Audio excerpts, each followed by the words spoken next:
말씀은 학개서입니다. 구약성경, 여러분 가지신 성경 학개서입니다. 1311조, 구약성경 1311조. 페이지로 찾으면 더 빨리 찾을 수 있으십니다. 1311조 학개서 2장 이제 16절, 학개서 2장 16절을 찾아서 함께 읽겠습니다. 뒤에 화면에 말씀이 떴으니까 혹시 늦더라도 다 찾으셔서 본문을 읽으시고 함께 말씀을 들으면 더 은혜가 될 줄로 믿습니다. 16절서부터 19절까지 읽습니다. 그때에는 20석 곡식더미에 이른즉 10석뿐이었고 포도즙 틀에 50그릇을 기르려 이른즉 20그릇뿐이었었느니라. 나 만군의 여호와가 말하노라. 내가 너희 손으로 지은 모든 일에 폭풍과 곰팡과 우박으로 쳤으나 너희가 내게로 돌이키지 아니하였었느니라. 너희는 오늘부터 이전을 추억하여 보라. 9월 24일 곧 여호와의 전지대를 쌓던 날부터 추억하여 보라. 곡식 종자가 오히려 창고에 있느냐? 포도나무, 무화과나무, 석류나무, 감람나무의 열매가 맺지 못하였었느니라. 그러나 오늘부터는 내가 너희에게 복을 주리라. 아멘. 할렐루야. 주님을 찬양합니다.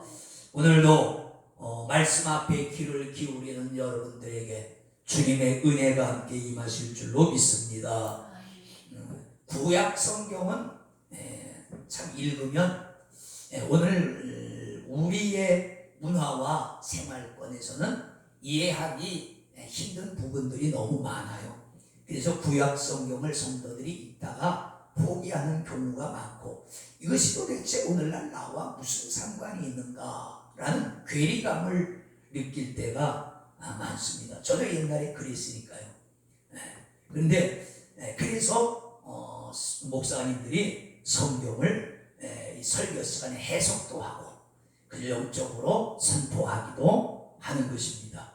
이 학개서는 2장으로 되어 있죠. 아주 짧은 말씀이지만은 이것은 그 성전 건축을 독려하기 위해서 하나님께서 선지자 학개를 보내서 그 당시 총독인 스룹바벨과 제사장, 대제사장 여호수아, 그리고 포로에서 돌아온 백성들에게 하나님께서 주신 성전 건축을 독려하기 위해서 주신 말씀이므로 아주 짧습니다. 그리고 이 학개에서는 2장이지만 네 부분으로 제가 나름대로 요약해 보면은, 학개서 1장 8절에 보면 너희는 산에서 나무를 가져다가 하나님의 성전을 건축하라 라고 이렇게 말씀을 하십니다.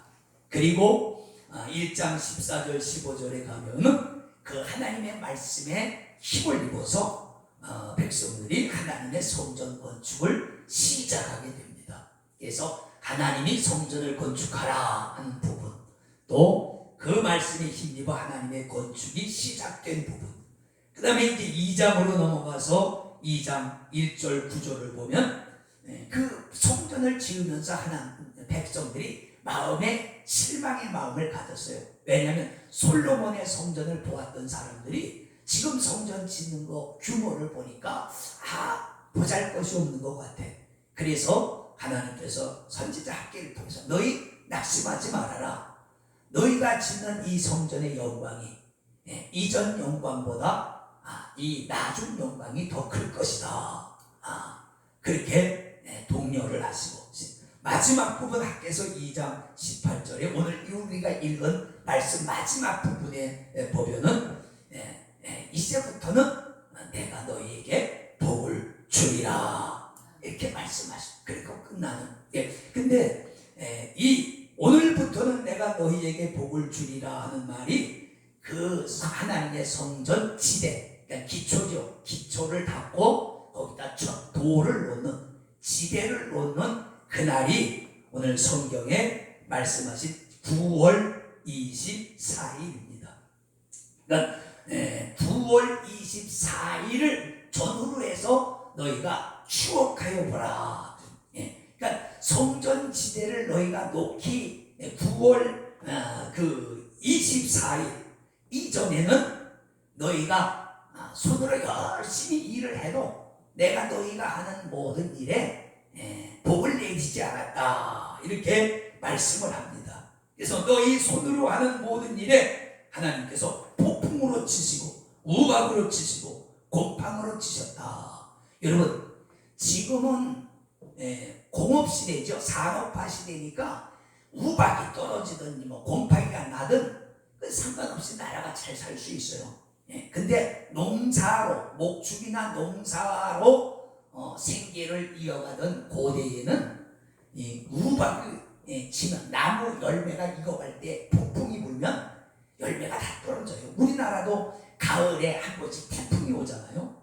그러면 사과 배들이 크게 익어가지고 고개가 무거운 데다가 폭풍이 치니까 다 떨어지는 거야.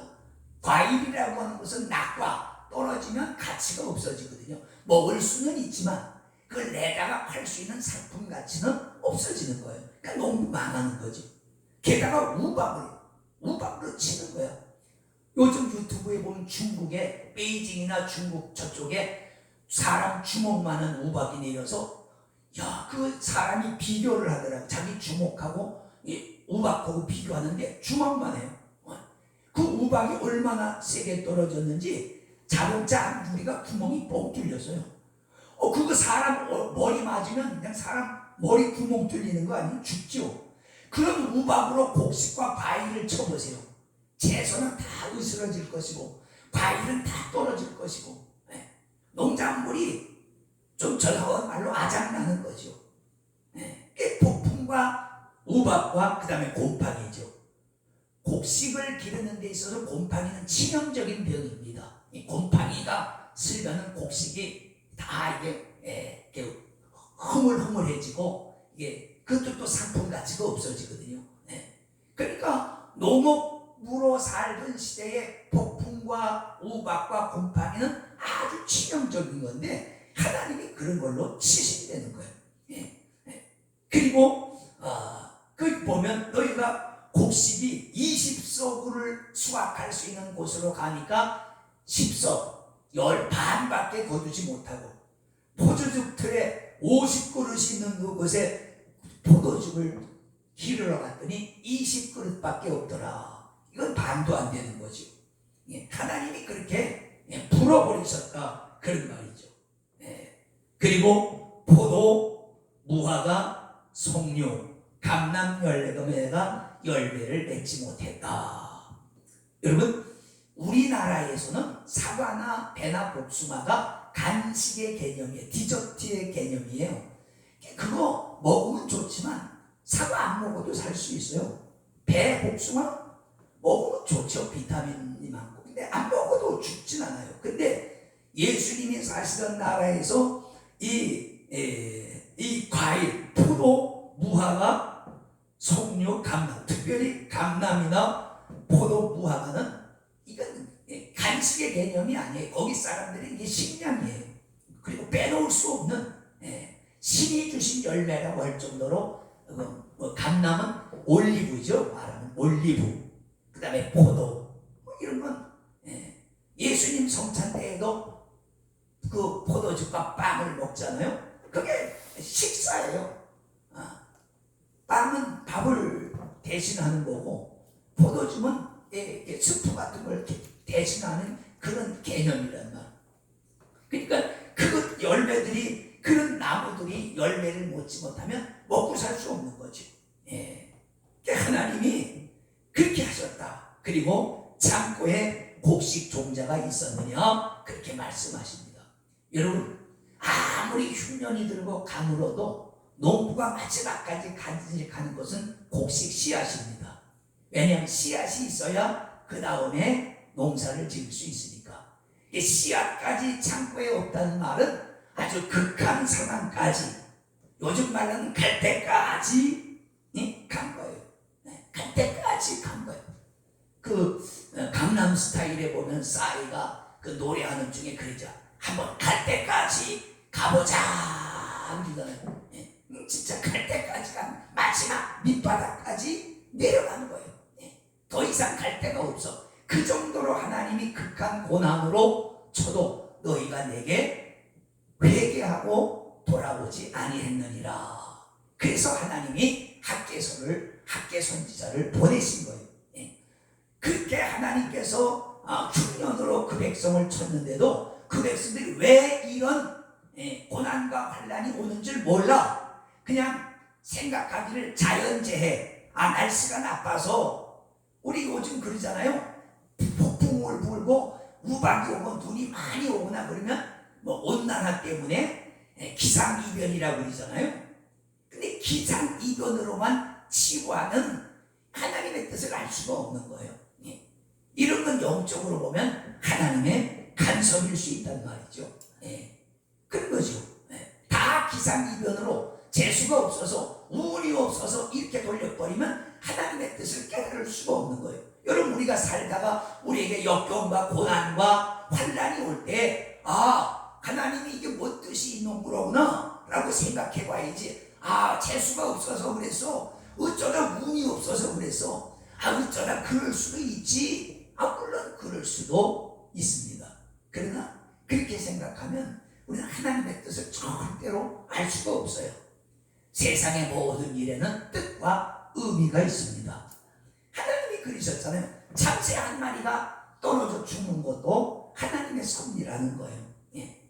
그런데 하물며 하나님을 믿는 성도에게 그런 죽을 듯한 고난과 역경과 환난이 오는데 그것이 그냥 아무 의미 없이 어쩌다가 우연히, 그래서 사실은 여러분, 우리가 자연적으로 그렇게 된 거야 그랬잖아요. 자연이란 말처럼 불신앙적인 말이 없는 거예요. 자연이란 말이 뭐예요? 내추럴이라고 해서 우리가 좋은 뜻으로 받아들이는데, 자연이란 말은 스스로 그렇게 됐다는 거예요. 스스로. 근데 성경은 뭐예요? 스스로 된 것은 하나도 없다. 하나님은 무에서 유를 창조하셔. 창세기가 그거 아니에요? 하나님이 다 창조하신 것이지 스스로 되어진 것은 없다요. 유물론에서 그 말하는 게 뭐예요? 세상은 스스로 어떻게 하다 보니까 이 지구가 태어나고 어떻게 하다 보니까 미생물이 태어나고 그것이 진화가 되어서 사람까지 오게 됐다고 그러잖아요. 스스로 그렇게 됐다는 거예요. 그러니까 일반적인 사람의 눈으로 볼 때는 스스로 되어진 것이처럼 보이지만 믿음의 눈으로 볼 때는 스스로 되어진 것이 아니라 하나님의 섭리에 의해서 그렇게 됐다. 여러분, 이것이 믿음입니다. 그래서 일반적인 사람들이 보는 거하고 믿음의 사람이 보는 거하고는 다른 거예요. 다른 거예요.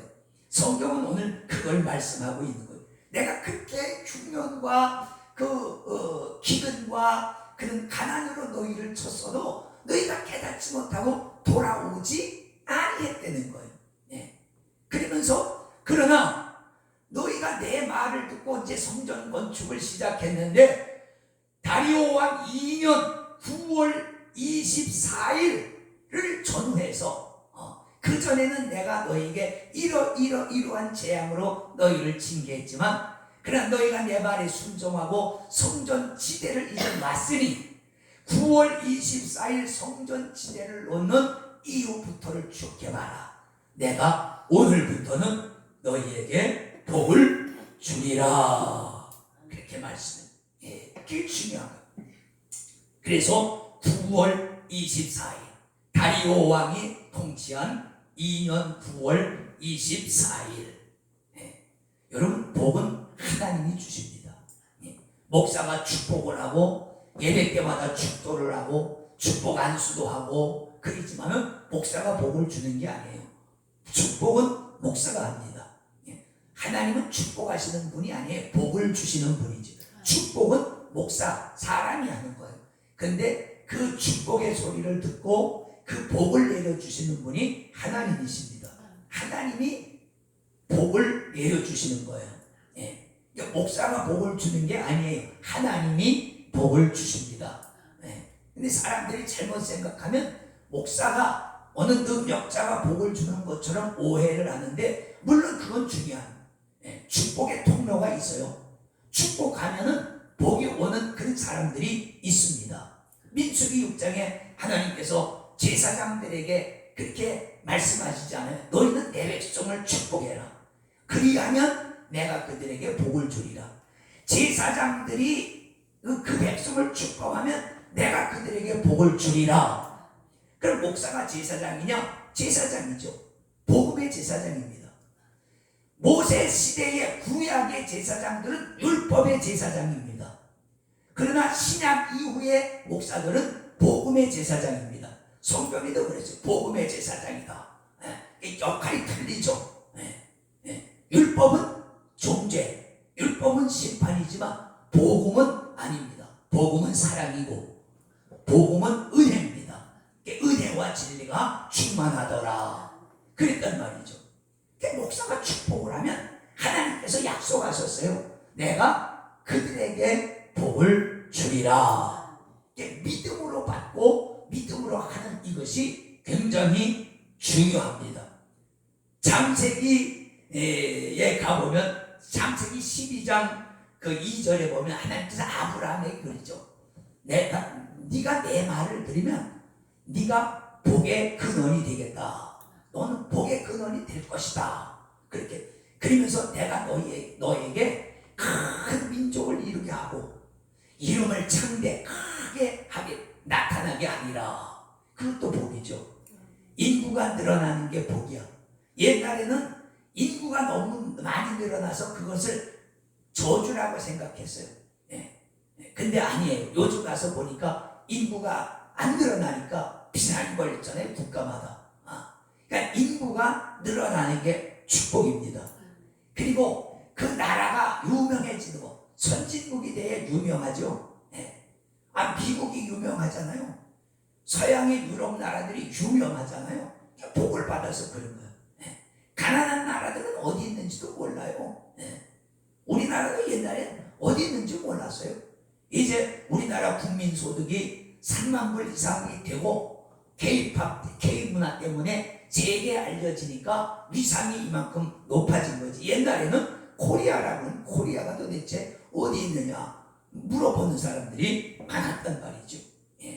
이름이 창대해지는 것. 그리고 아브라함에게 너를 축복하는 자에게 내가 축복하고 너를 저주하는 자에게 내가 저주하리라. 야, 이건 놀라운 약속이죠. 너를 축복하는 사람에게는 내가 복을 주지만 너를 저주하는 자를 내가 저주하리라. 이거 무서운 말씀이고 큰 축복입니다. 그러니까 아브라함하고는 잘 지내야 돼. 아브라함하고 틀어지면 복을 못 받아. 왜? 하나님의 약속이니까. 그리고 너는 복의 근원이 될지라 그랬다. 그러니까 아브라함의 계통이 돼야 복을 받는 거예요. 그래서 마태복음 1장 1절에 얘는 아브라함과 다윗의 자손 예수 그리스도의 세대라. 예수님도 아브라함의 계통이라는 말씀이죠. 그러니까 예수 믿으면 우리 자동적으로 아브라함의 영적 계통이 되는 거예요.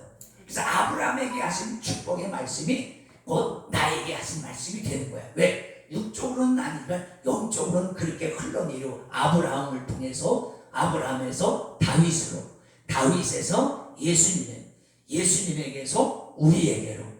아멘입니까? 이걸 영통의 흐름이라고 했습니다. 영통의 흐름.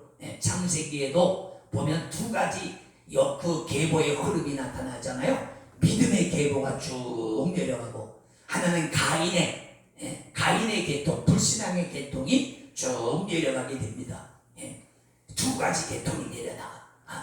아담과 그 아들 셈 이렇게 해서 믿음의 계통이 쭉 예수님에게까지 내려오고, 또 하나는 가인의 계통. 가인은 하나님을 떠났다고 그랬잖아요. 하나님을 떠난 불신앙의 계통이 쭉 내려온 거예요.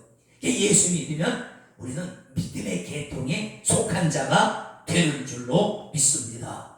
자, 하나님께서 여기서 언제 복을 주셨느냐?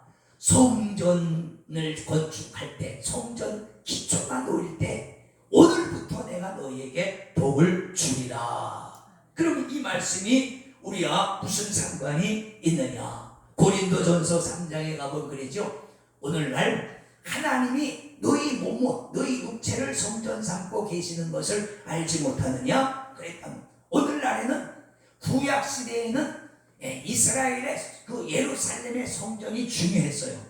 근데 오늘날의 성전은 우리 속에 이루어지는 영의 성전이란 말이죠.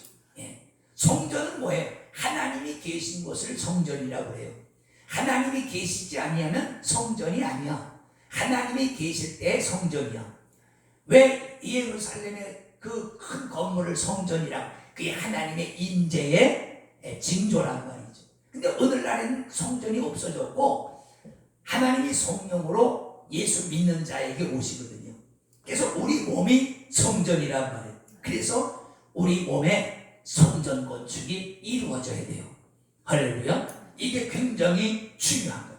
그래서 우리도 이 유대인들이 구약시대에 했던 것처럼 기초서부터 차곡차곡 이루어져야 된다. 우리 몸에 예수 그리스도의 영적 성전이 이루어지는데 그 기초가 있단 말이에요. 오늘 기초를 놓는다고 그랬잖아요. 기초를 놓는 때부터 복을 주리라. 그러면 예수 믿는 사람의 성전 건축의 기초는 뭐냐?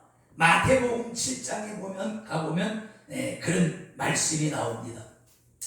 그 마태복음 7장에 보면 7장 24절 그러므로 누구든지 나의 이 말을 듣고 행하는 자는 그 집을 반석 위에, 반석은 돌이죠. 반석 위에 지은 지혜로운 사람과 같으리니 비가 내리고 참수가 나고 홍수죠. 홍수가 나고 바람이 불어 그 집에 부딪히되 무너지지 아니하나니 이는 그 기초를 반석 위에 놓은 연고요. 그랬다. 근데 미련한 사람은 모래 위에다 집을 짓는다고 그랬죠. 그렇습니다. 우리 몸에 짓는 성전은 예수 그리스도의 말씀, 그러니까 예수 그리스도의 말씀과 예수라는 그 기초 위에 믿음의 집이 세워져야 된다 그 말이에요. 신앙은 예수가 기초예요. 이 말은 내가 예수 그리스도를 나의 구세주로 받아들일 때 기초가 놓여지는 거야. 아멘입니까? 무슨 이런 옛날 통일교 문선명이나 박태선이나 요즘 신천지의 이만이나 그 외에 다른 그 교주의 기초를 놓으면 안 돼요. 그건 무너져요. 예수라고 하는 그 이름을 내 구세주로 모셔드릴 때에, 고백할 때에 그때 막 이거 예수라는 기초가 그 마음에 이루어지는 거라.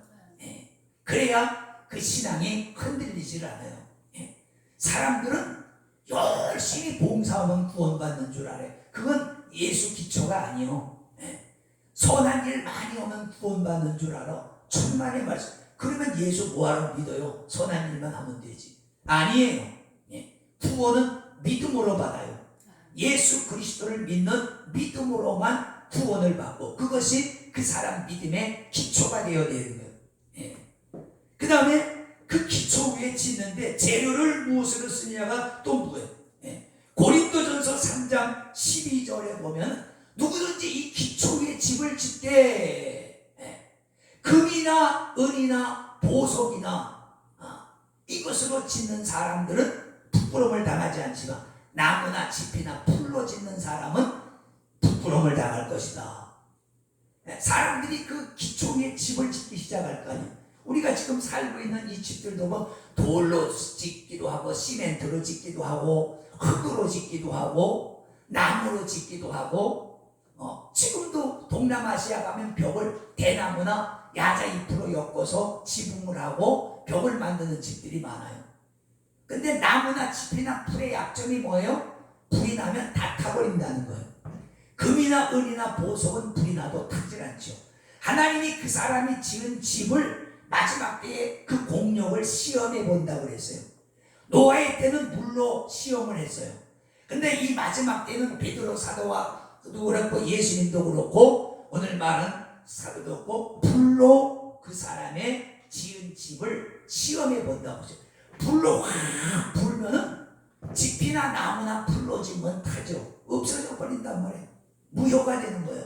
근데 금이나 은이나 보석으로 지은, 보석은 돌이잖아요. 예. 그걸로 지은 사람은 그대로 있어서 부끄러움을 당하지 않는다.